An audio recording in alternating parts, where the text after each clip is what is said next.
So when you look in the slit lamp, you're gonna see these green mires, and you don't want the mires overly thick.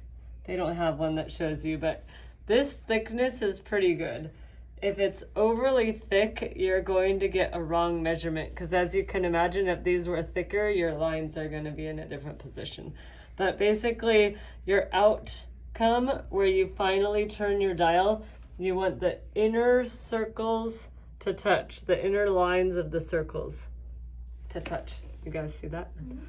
Okay, so I want to show you over here the slit lamp. When you have your slit lamp, pretend there's a patient here. This knob will do very fine movements. See how it moves back and forth like that? But this will do huge movements, right? You don't want the patient to be right here and be like, smash into him. That was kind of rough. But anyways, when you pull all the way back, you don't just want to pull all the way back like that. You want to pull the joystick all the way back. And when you hold it, you want to hold the joystick all the way back. And then usually I put my thumb right here. That way, when you come forward, you keep it like that. So you have your Goldman here. Helps if it's turned on. And it's blue. And you're going in towards the patient. And let's say it's really close to their eye right now. Well, now you don't want to keep going in like this, but you can do your little fine-tuning moves. But if you have it like this and you go in, you can't fine-tune it anymore. You're stuck. Mm-hmm. Do you see what I mean? So then the only way you could go in is like that. So you want to make sure you come in with the joystick all the way back. That's very important. Okay, so other things about the slit lamp. This is the magnification. On this one, there's a black dot. So whatever number you have lined up with that black dot, some of them are different. Some of them have a lever right here, and on the ones with the lever, you just want it that way. That's like less magnification, that's more magnification. When you're looking at this, you want it as blue as possible. This knob on the slit lamp will make the illumination less. See how it got less blue? Then when you turn it and this is moving up, it'll give more blue to your tonometer tip. You have to make sure your little light filter's on blue. That's probably obvious. This also changes the amount of light by changing what's called the aperture of the light. So you can have a big diameter of light or a little diameter of light if you turn this. So you want as big of a diameter of light as you can, because if I turn it, see how the light went back off again? Mm-hmm. So you want it as full as you can get it, and you want your illumination. Some illuminations here, there's a knob and you turn it. This one doesn't have it, it's a switch. This one has the illumination here. So see how the light just went out? Mm-hmm. But you want your illumination as high as possible. So you basically want this as blue as you could possibly get the thing. Okay? And then 10 is good magnification. You don't want it 16, it's like too big. So 10 is good. And then you want everything as bright as possible.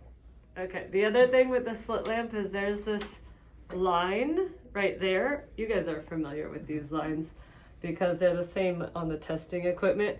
So you want the canthus of the eye right here at the corner to line up with the line. And you can move the chin rest up and down. This is pretty universal. I think all slit lamps, you're gonna have this little knob right here. And then the other thing though, is if you're going in and you're not getting lined up all the way, this knob, if you turn it, moves the slit lamp up and down, okay? And then just remember, like I said, you keep that pulled back. That's very important. When you're done, you have to lock the slit lamp right here. This is a lock. If you don't lock it, then when you move this, it'll move around and that could break the slit lamp. So you want to make sure you lock the slit lamp. Okay, so when you bring this in, you also, well, it's locked right now, but if it wasn't locked, you just want to, I always keep my hand on it just in case. And then see how low she is? I don't want my patient to have to do that, so you can sit up normal. So there's a little button right here, and some of them have the button down there, and some of it have it right here. It's either going to be a button or this little push thing, and it'll move it up to the patient. so they're more comfortable. And then you line her up, and if it seems like it's moving away from her, you can lock it right here. Sometimes they run away. And you want the patient to be in a position where her forehead touches and her chin is on the chin rest. That chair doesn't move up and down. You also need to make sure you have a chair that moves up and down, because I obviously wouldn't be able to look to the oculars there. Okay, so what are we doing? We're making the blue light as bright as possible, right? And then did you see it was way up here? It would have like hit her eyebrow. So I had to turn this to move it down.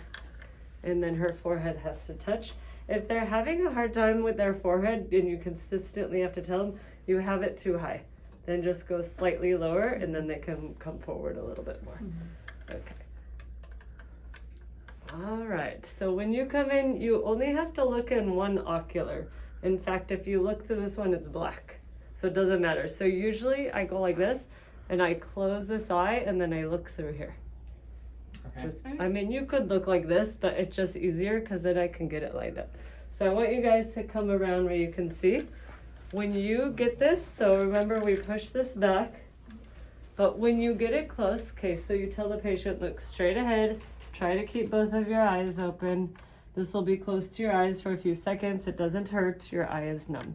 And then you're gonna bring it close to her and see it's too low, right? So we have to bring it up a little bit. You want it pretty centered over the cornea. And when you come in, see out here, you can see the yellow drop kind of glowing a little bit. But watch what happens when I get really close. Do you see how the white of the eye just started glowing a little bit all the way around? That's what you want. It's called a limbal glow. Once that's glowing, you're pretty much right on it. You can look through here and start pushing just that fine tune with the joystick pushing in. And then take a look in there real quick. I don't know if people could take a look at it. Sorry, Kathy. I can't see for a minute. Oh, okay. Oh, I see. It might have moved a little bit, but those Myers are thick. Did you notice that? Especially at the end. So if they're too thick, you might have to have the patient blot a little bit. Oh, okay. That's why Dr. Houston usually likes to have you guys drop and then he waits a little bit to do it. But if they're that thick, it could also mean it's been on her eye a long time, because it wasn't that thick at the beginning. When I first fit it in, it actually looked pretty good. But it just sat there so long, so it was, her eye was probably watering. Yeah, it was watering. Yeah, so that's why it got really thick. But if it was that thick, then you wouldn't get a good reading. Not very accurate. Okay. Once you have it on their eye and you see that limbal glow I was talking about, you want to line up the circles like I showed you in the picture. And to do that, you have to turn this knob here. So you're pretty much usually going to be between the 1 and the 2. And every notch is equal to 2. So this 1 means it's at 10. The next line is 12, 14, 16, 18, and then 20. Does that make sense? What I would probably have you guys do first, which I've told you before, is take your tonometer reading from your tonopin. Let's say it's 14, put this at 14 and then go in. Because then even if you have to fine tune it, at least you're kind of close. And then once you guys get more comfortable with it, you won't need the tonometer reading, but I think that'll help.